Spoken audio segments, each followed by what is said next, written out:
Hello and welcome back to this week's podcast. I'm Ria and today I'm joined with Maham, and today we're going to be discussing your hot takes and predictions about the F1 season and the teams and the drivers. So yeah, let's get into it. Our first hot take is Daniel Ricciardo will not be going to RB.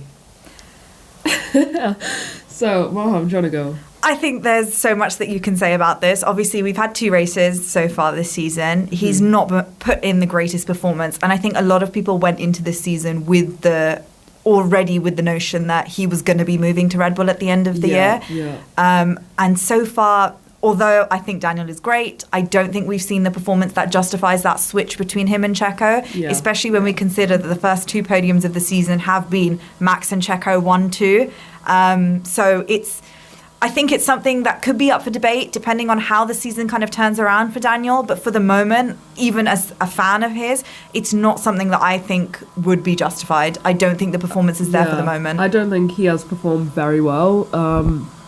I mean, barring that clash with, well, not clash, but that battle with Tsunoda, I don't think he didn't really come off in a good light, I guess. And then, last week in Saudi, he was beaten by Logan Sargent, and everyone obviously talks bad about Logan Sargent. So for him to, eight-time winner to finish behind Logan Sargent is quite poor on his behalf, I think. I think also everyone went in to the 2024 season thinking RB are going to be so good.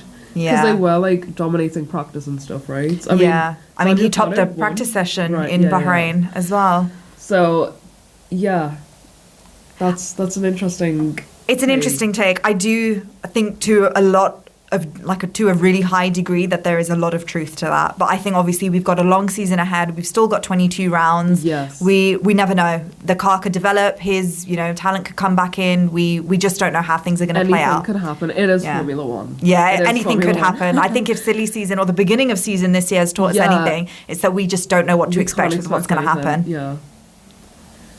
Our next prediction is Liam Lawson will replace Daniel Ricciardo mid-season. So, this is an interesting one for sure.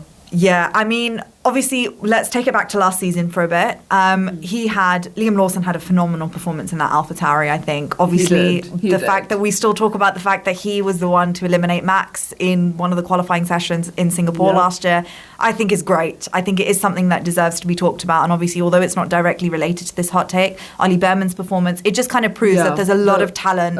A lot of young talent that needs to be seen. Exactly, that deserves a seat, that deserves to be kind of showcased. And obviously, Formula One has a lot of fans. It's important that, new people are introduced so that we can continue to kind of build on the interest that the sport is kind of gaining. And I think Liam Lawson would be a great way to do that. But again, I think he'll replace mid-season. I mean, that's an interesting one. It's not, I don't know, with Nick de Vries, no one really knew that much about him. I think everyone does believe that Daniel Ricciardo could do well. Yeah. So, it really depends how the season plays out. Yeah. But I don't think they're going to get rid of, an old-timer like Daniel Ricciardo for Liam Lawson. I would like to see him in F1, though. I'm a big Liam Lawson fan, so... I think it would be great to see Liam Lawson in the sport. The one thing I will say is, though, if there was any team to do it mid-season, it would be Red Bull. It would be the Red Bull family that would do it, without a doubt in my mind.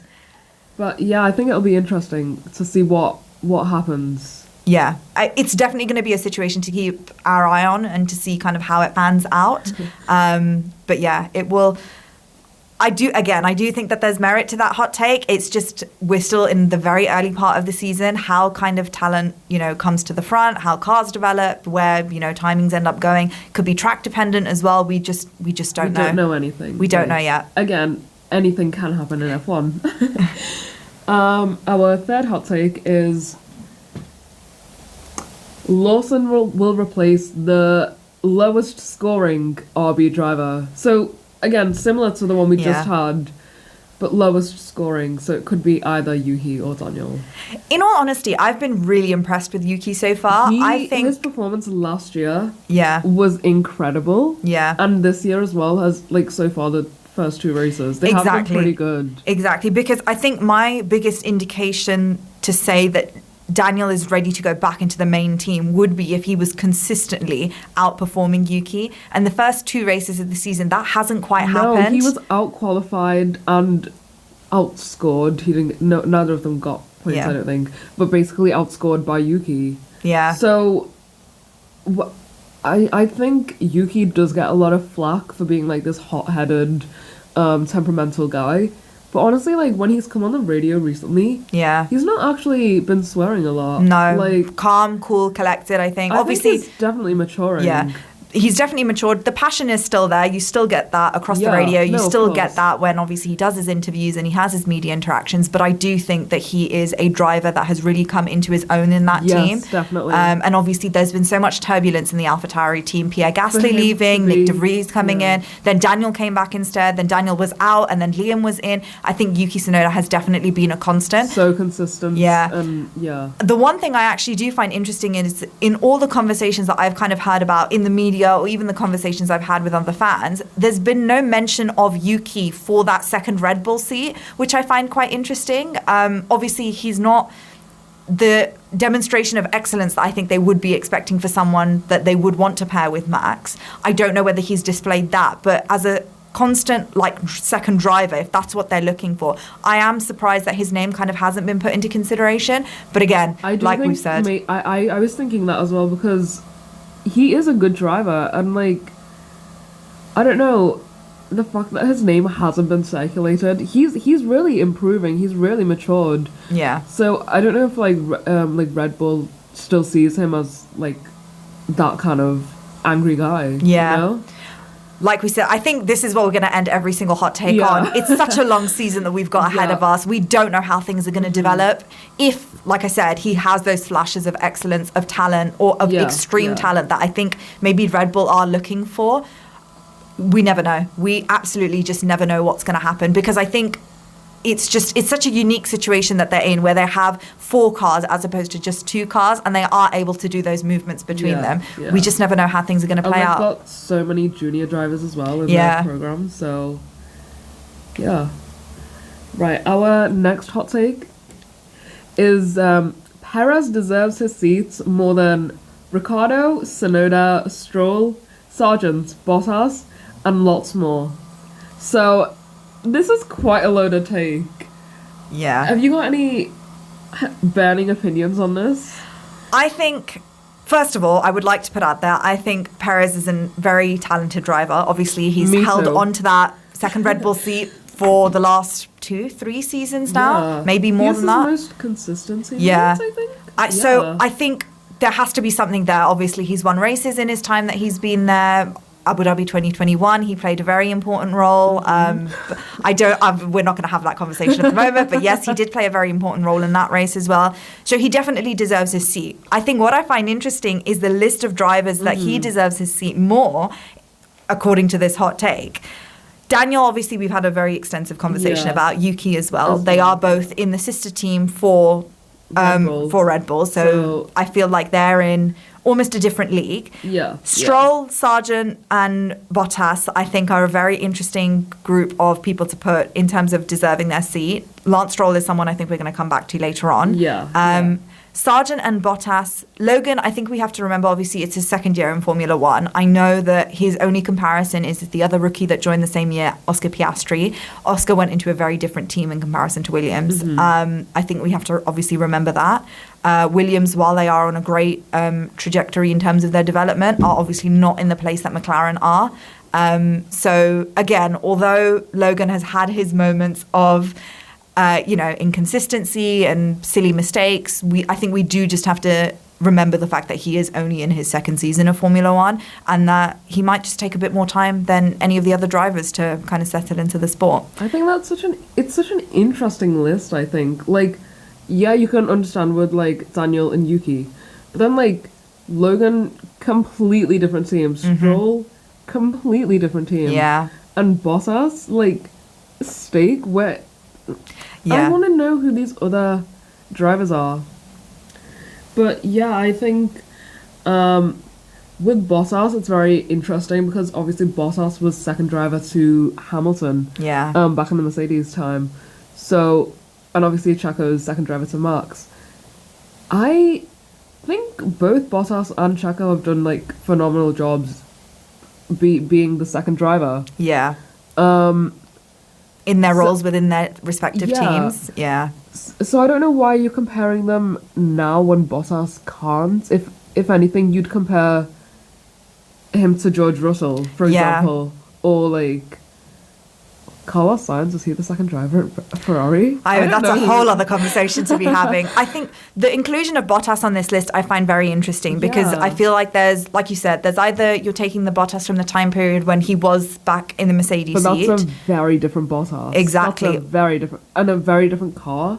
Yeah, 100%. Or you do the comparison with Bottas in the state car at the moment. And again, I think that's a really different comparison because, again, talent like that doesn't just go away. But unfortunately, if the machinery just isn't quite up to scratch and it isn't able to give you what you want, we know as a sport that it's a comparison of both things. Exactly, it's the talent that a driver has and that it's also what the car is able to give you as well. But we had this conversation off air as well. I think the main thing would be Bottas's talent is still there. I think it's just a very interesting inclusion to have on that list. Yeah. Our next hot take, maybe not very hot, I don't know.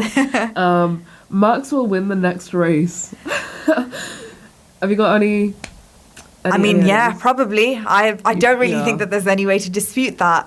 If you look at the dominant performance that he's put on the last 2 weekends. Yeah, if he was like 20 odd seconds ahead, so there's a very high chance that he might. Unless mechanical failures, technical issues. Yeah, I mean, we'll just have to wait and see how that goes. Will we be hearing the Dutch national anthem 24 times this year? I think time will tell. Though, so like maybe his, I don't know, like engine will overheat or something, and he'll have to retire.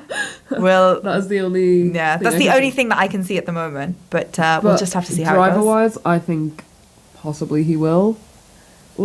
Not even Checo won Saudi Arabia. Yeah, I mean, that's a big thing. Streets, he loves street circuits. That's an interesting one. We'll have to see how that one goes, how that plans out. Our next prediction is my prediction, actually. Carlos Sainz will be going to the Red Bull family somewhere. That is my prediction, so I'm going to let you take the reins on this for now. Okay, so I think it's a really interesting prediction. Obviously, at this moment in time, we have no idea where Carlos is going to be going. Obviously, he was part of Toro Rosso when it was Toro Rosso, and then moved outside of the Red Bull family.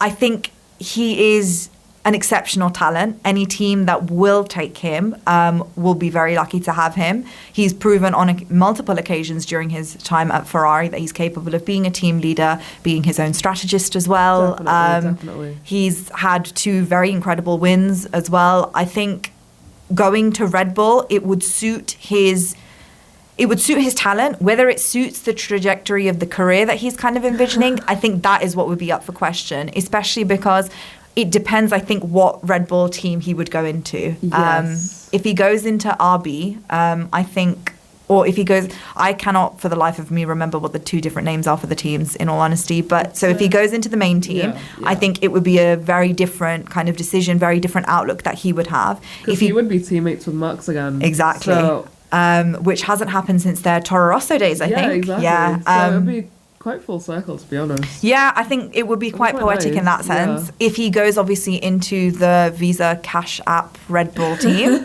I think I got that right. I think so, yeah.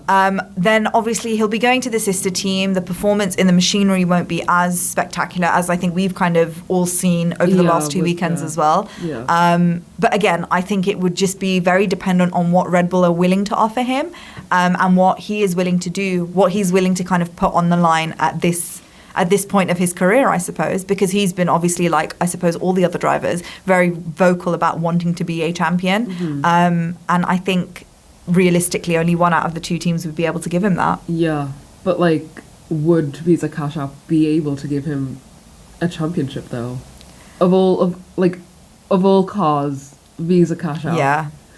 Is I suppose never say never, but I don't think that it would be, if that is his intention of wanting to win a title, going to Visa Cash App, I don't know whether it would be a decision that made sense in the long run. See, but if he also goes to Red Bull, like the main team, and like Max leaves after like a year or two or 3 or 4, I don't know how long he said he wants to leave quite soon, to be honest. So yeah, if Max leaves quite soon, then like maybe Carlos could become the number 1 driver. Yeah. And then obviously like it is Red Bull, so he would be in a championship winning car. Yeah, no, definitely. And obviously they've proven time and time again they know how to build a good car. So Adrian Newey, what a man. What a man. What a mind. What a mind. Yeah. Yeah. Okay. I'm gonna bring it over to the next one, which is Carlos Sainz won't have a seat for 2025, and I really I don't want to see it. I don't really know if I can either, because he is still an exceptional driver. And with silly season, there are going to be so many open seats. Yeah. I think it's possible that he'll get a seat somewhere. I'm on the train that he'll be in Red Bull somewhere. Yeah. I think this is a really interesting hot take about Carlos not having a seat potentially in 2025. Obviously, there's been a lot of rumours around his kind of future in the sport. The pre-contract rumours with Audi, with them coming into the sport in 2026 with the new regulations. It's one of the things that has it's been floating around. Photos of Carlos Sainz Sr. leaving Mercedes, Red Bull garages as well. This idea that, there are places up for grabs. But I think the biggest one has always been Audi. Yeah. But Audi is simply stake with a new name. It would be the same facilities, at least for the first couple of years that they're in the sport. It's just about changing the name and the sponsors doesn't mean a good team or a good seat. Exactly. In the long run, investment would be great, I think. They would have the money to be able to build better facilities, to hire the people from other teams, the more successful teams perhaps. But Carlos, definitely. like you said, he's in a very different point of his career at the moment. He's quite old now as well. He's 28, so he can't just go around getting into these brand new teams hoping to win a world championship there. Exactly. I don't think, as much as Audi potentially name-wise would be wonderful for the grid, it would be great to have them there. It would be. More so about what he would be able to get out of being in that team. I don't know whether, for example, the appeal of being the undisputed number 1 driver would be enough, whether it would be the right perspective to have going into a new team, especially I think he's pretty much always been the second driver in every team that he's been in. Yeah, so. I mean, if you go back to like his Renault days when he was paired with, correct me if I'm wrong, Nico Hülkenberg there. Obviously Ferrari, he's been with Charles Leclerc, who's, I mean, especially in a team like that revere Charles the way that they do, to try and find an equal footing there would have been really difficult. Also, like, Audi might not even join, because there have been disagreements with them joining into F1, so the disputes over it. I mean, it'll be interesting. I almost feel like he's limited, which is a really weird thing to say in a silly season where there are so many seats up for grabs, especially with someone like Fernando Alonso kind of throwing the spanner in the works and saying, oh, I need to reevaluate my future. And as much as I think Fernando is basically rookie of the year every single year, we do have to remember that he's not going to be racing in Formula One forever.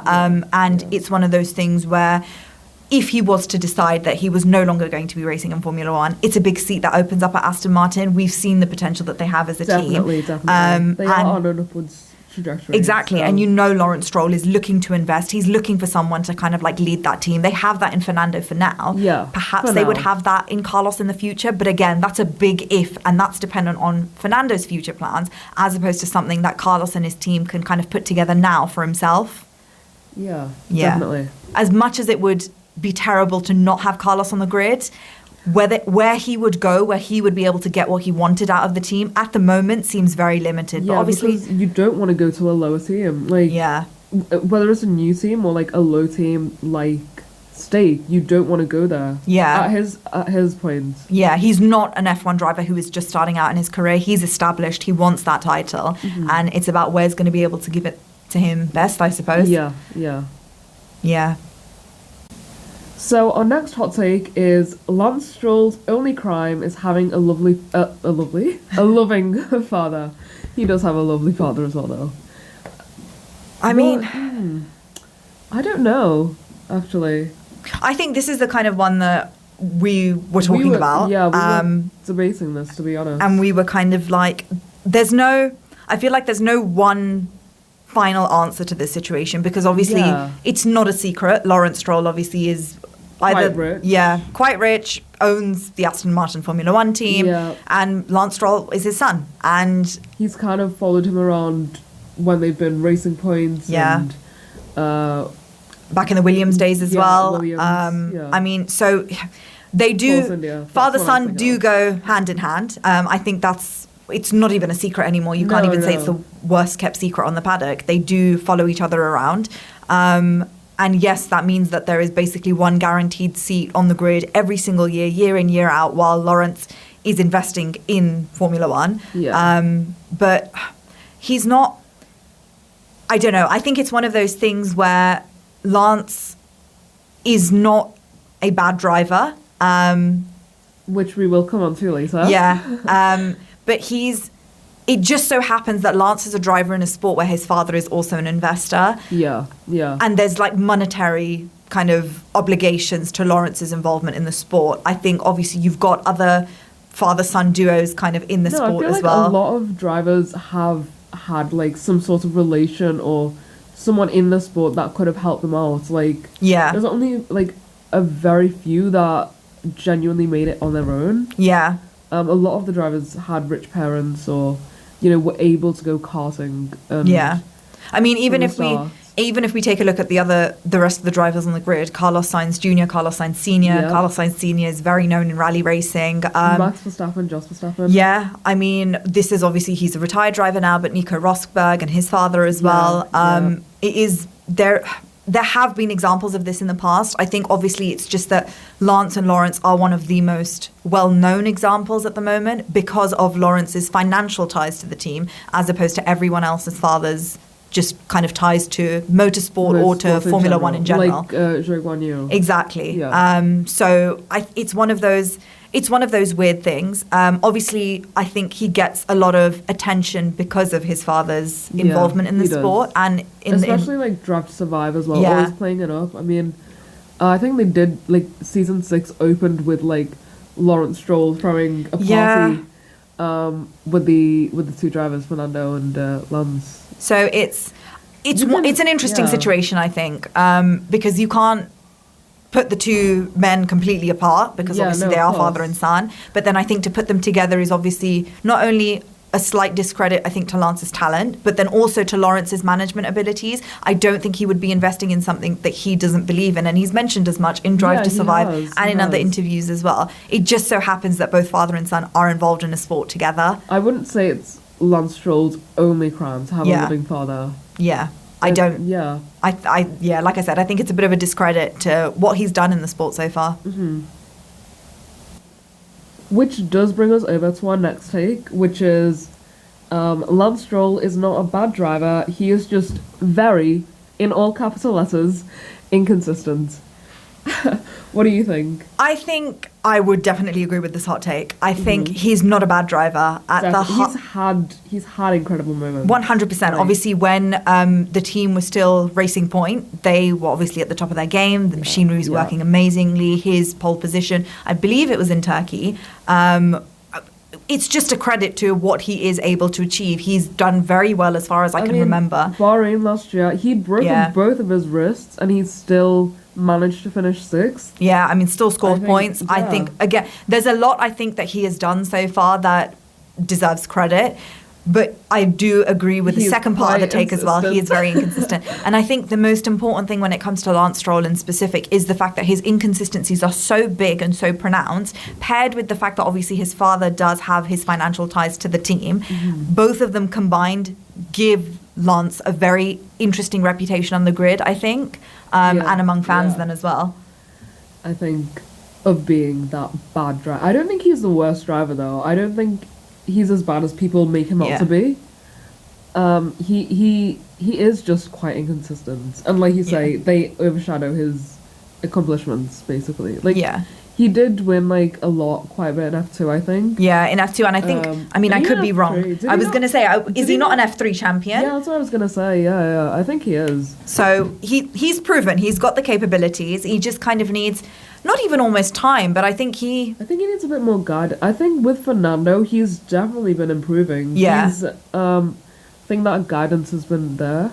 And we were mentioning before, the drivers that he's been teammates with. Yeah. Sebastian Vettel. 4-time world champion. Fernando Alonso. 2-time world champion. And, he's had those big drivers to compare to his teammates, and it's never easy. No, and like you said, I think the guidance point is really important. It does seem like the working relationship that Lance and Fernando seem to share has actually been quite good, because I think they'll come at situations in very different ways. Obviously, Fernando is a very experienced driver, and I think Lance benefits from having something like that to kind of work towards almost in his periphery, while he is obviously working week in, week out on a racetrack as well. The memes last year where they were all saying like Lawrence finding Fernando to sign the adoption papers. Yeah, I mean, I think Fernando himself has come out into the media and said that I know that Lance is a bit more introverted, he's a bit more shy, which is why I take a bit more of a bigger figure in the spotlight, because it makes him more comfortable, and I'm happy to do it as well. I think it is one of those things where they just have a very good working relationship. They understand how to contribute towards the team in all the ways that they can. So to conclude this, we agree with the hot take. He is a good driver, just inconsistent. Yeah.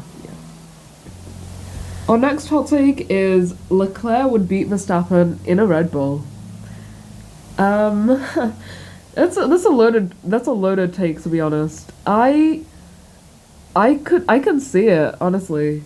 How about you? Yeah, I think the main thing it would come down to, for me, would be team environment. I think, obviously, we've had examples of where Leclerc and Verstappen have gone wheel-to-wheel, head-to-head in terms of their racing. I think 2022 Bahrain is one of the biggest examples of that. Definitely. I can't remember the exact number of times the lead changed in that race, but I do remember how interesting and exciting it was to watch each time that it did happen. I think, obviously, they have quite similar driving styles in terms of what they like in the car. So to dispel the argument that Charles wouldn't be able to adapt to the Red Bull the way that Max likes to have it, I think that argument wouldn't be valid anymore. But again, I think it would come down to team environment at Red Bull. Obviously, Max has been the center of that team for a very long time now. I mean, Charles could definitely win a race. It is about the championship because of Max. He's been there for so long. He is their reigning champion, so yeah, whether Red Bull would be able to devote that kind of same attention to Charles was like we said before with Carlos. Yeah. If Max goes, like, this is obviously hypothetical, if Max goes, then like Charles would be the number one driver. Yeah. So that's the only way you can really see him winning, I guess. Yeah, or I suppose, according to the hot take, beating Verstappen. It would be a very interesting teammate pairing, I think, to watch. Yeah, I think it'd be a really nice one, because they did grow up karting together. Yeah. So there's a big history there. They know each other. They are really good friends. We see them together every week. Yeah, I think it would just be really interesting to see how that dynamic kind of played out on the track then as well. I'd quite like to see that, actually. Especially, and to use Nico Rosberg's term here, in equal machinery. Yep. It would definitely be something interesting to see. I think I would agree with you. When it comes to a race, definitely I think Leclerc would be able to beat Max. They're so good to watch in a Ferrari and a Red Bull. Yeah. I mean, they are always pushing each other to the mark. Yeah, 100%. So I think, I'd quite like to see it in a Red Bull. I think that'd be quite interesting. It would obviously, and with the Red Bull being as dominant as what it is at the moment, I think that would be poetic to watch. Yeah. And our next hot take is going to be Fernando to Red Bull / Max to Mercedes / Kimi Antonelli to Mercedes. So, a very, very, very loaded take. This is silly season at its beginning. Basically, We've not seen anything yet. That's exactly what I was going to say. I mean, these are basically just the rumours that we've kind of seen floating around for the last... it feels like for the last couple of months, but I know that that's not possible. It's been a month, I think. Yeah. That's it. I mean, it's... It's insane. Obviously, the fact that we even sat here considering this idea that Fernando Alonso could be going to Red Bull or that Max Verstappen could be leaving Red Bull to go to Mercedes of all places. Yeah. I think the Kimi Antonelli rumor is something that's come up in the last couple of weeks. I think it's been heightened since Ollie Behrman's performance in Saudi. Obviously, F2 has been going on while F1 has been going on as well. His performance is there. And obviously, Lewis Hamilton's departure from Mercedes as well. It has been something that... there's been a lot of talk around. I think if we go in order of when we talked about them, Fernando to Red Bull, I think would be quite interesting. I think Red Bull would be getting a very, very experienced driver. Who's going out of Red Bull? Is Checo out of Red Bull in this scenario? Is it Max and Fernando? Yeah, I mean, my automatic assumption was that it was going to be Max and Fernando. Yeah. I didn't even consider the possibility that it could be Checo and Fernando. If the next one is Max to Mercedes, then Yeah, I mean, if we're existing in a world where both of these things are happening simultaneously, then it would be a Checo-Fernando pairing, in which I honestly think Fernando would end up being the number one driver. I do think so as well. I know Checo has been there longer, but he's quite a good second driver, and you are getting a seasoned, experienced Fernando Alonso, champion, basically, who is driving even now at, I would say, the best he's perhaps ever driven before. Oh, the Brazil performance last year, absolutely phenomenal. Incredible. I mean, when he beat Checo in the Red Bull, and last year's Red Bull as well. Yeah, I think that was such an incredible performance. It was, from him. yeah. I think it was great. So I do think Fernando to Red Bull, I don't know how credible the rumours would be, but I think it would be an absolute delight to watch that happen. To watch that happen and to see what he would be able to perform with a team like that, especially the dominance that they've kind of established now. Oh, for sure. And then Max to Mercedes. Hello? Is 2021 calling? Max to Mercedes is an interesting take. I don't know about it. I don't even know what I think about this rumour, in all honesty. I don't really like it, I don't think. If he were to leave Red Bull, I don't think he would go to Mercedes. Yeah, but then I think the question would also be then, if he was to leave Red Bull, where else would he go? I think he'd just go out. Leave. Because Red Bull are at the top of the game. Mercedes are not the Mercedes they once were. Yeah. I don't think they will be for quite a while now. Yeah. I can't really see him going to Ferrari, especially with Lewis Hamilton and Charles Leclerc. Both there, yeah. I mean, it would just be... I can't envision a Formula One grid where Max Verstappen is not in a Red Bull. I think it's really difficult. He's always been. He was at Toro Rosso and then he was at Red Bull. So he's never been anywhere else. He's never been outside the Red Bull family in terms of a team. I think that's quite similar to Hamilton, honestly. No one expected him to leave Mercedes.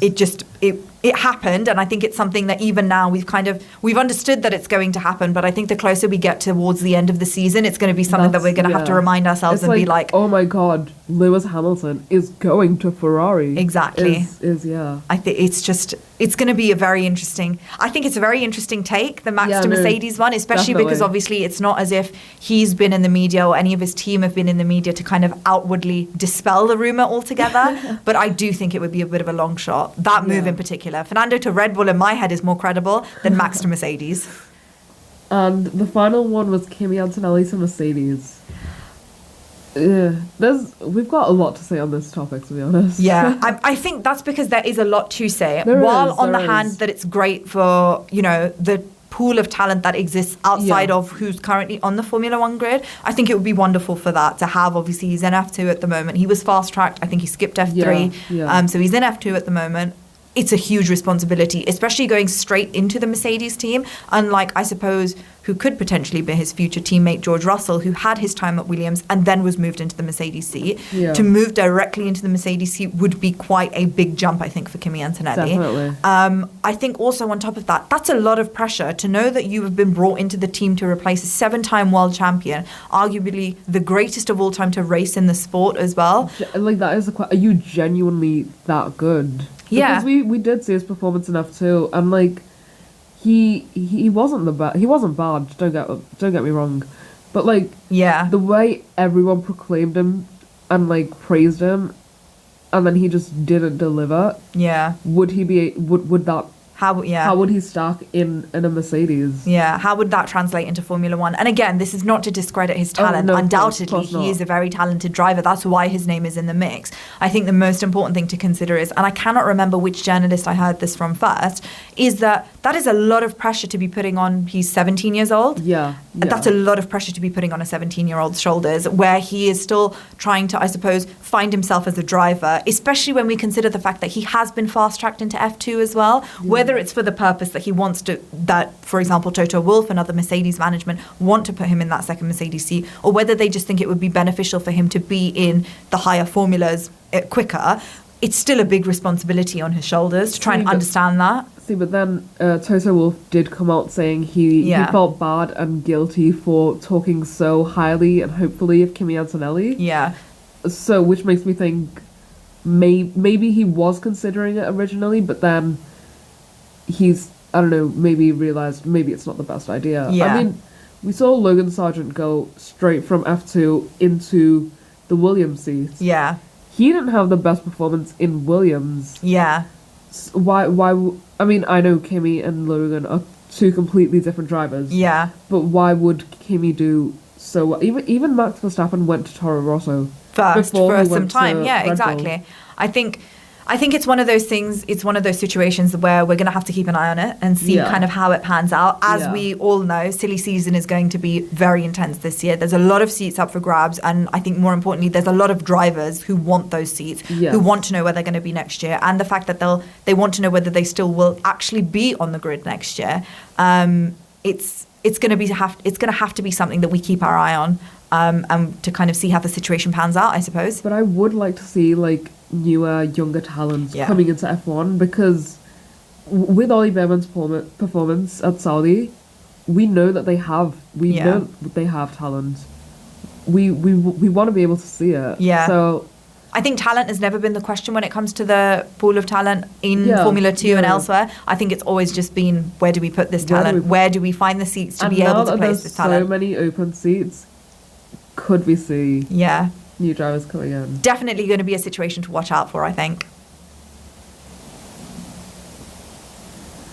And our final hot take will be Ollie to F1 when and where.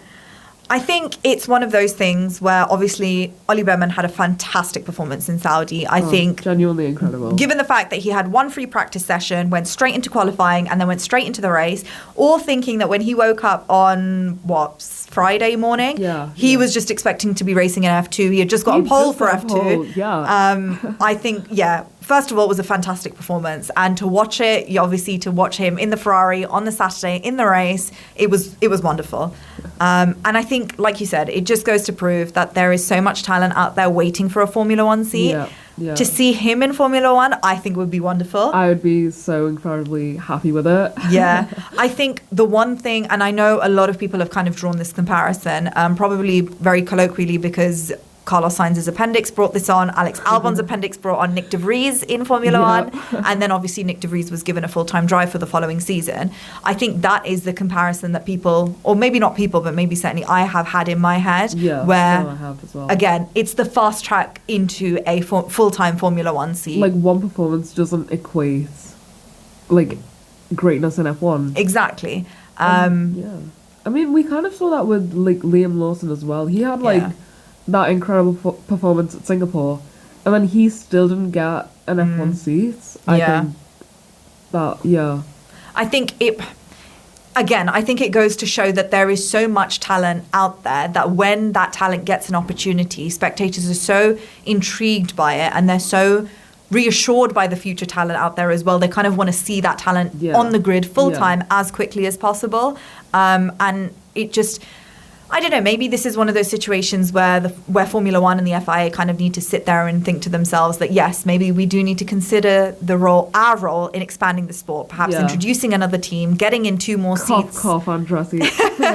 To get, obviously, this kind of talent on the grid full time, to get people, to get audiences, to get watchers and spectators kind of looking at them in full-time drives, like I suppose people do want to, even between the two of us here. I think we agree Ollie Behrman 100% deserves a seat. But, like, where would he go? We know for a fact that the Ferrari seats are full for next year, Yeah. so that could not happen. Charles Leclerc, Lewis Hamilton are both very He set. is a Haas driver, Yeah. reserve driver.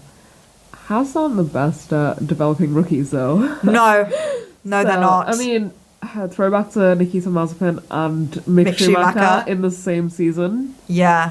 It was... Yeah, I think it'll be one of those interesting situations if Ollie was to go into one of the Haas seats. Unless, Nico or Kevin stayed back as well. Or, just another experienced driver. Yeah. To, guide him a bit. Correct me if I'm wrong. Are both Kevin and Nico out of contract at the end of the season? I think so. So we've got potentially 2 seats then open at Haas rather than just one. I do imagine they would be looking to keep one of either Kevin or Nico. I think probably Nico because his performance has been a bit better than Kevin's. Yeah, so far. And I mean, in their head-to-heads as well last year, I think Nico came out on top as well. Although, Kevin Magnussen at Saudi was pretty... Yeah, I mean, the strategy that was going on there, I think... It worked, I guess. Yeah. So. But, yeah, I think it will be an interesting situation to watch. Although, to be fair, they do have a new team principal, so maybe something different could take place with Ollie in F1. Yeah, with new management, maybe it would be a fresh perspective. Because Gunther wasn't the calmest of team principals, I guess. But I think Komatsu has proved himself. I mean, so far there's only been 2 races again, so. But I think it's been a good indication. I think for them as a team, and obviously he's been quite as a team principal. He's been quite cautious in terms of predicting where he thinks that they're going to end up in the standings and what they are able to actually achieve with the car that they have. Maybe what they need is one experienced driver, one rookie, and a fresh, clean slate for development for next year. I think Ollie, not just Ollie, but any F2 driver could have a good shot in F1. Yeah. I think it'd be quite interesting to see F1 and F2 do a switch. I was thinking about that the other day, just seeing all the F2 drivers driving in F1. Who would perform well, who would not. It'd be interesting. Yeah, I definitely think it would be. Yeah. So that is it for this week's podcast. Thank you for tuning in, and as always, let us know how we did. Bye.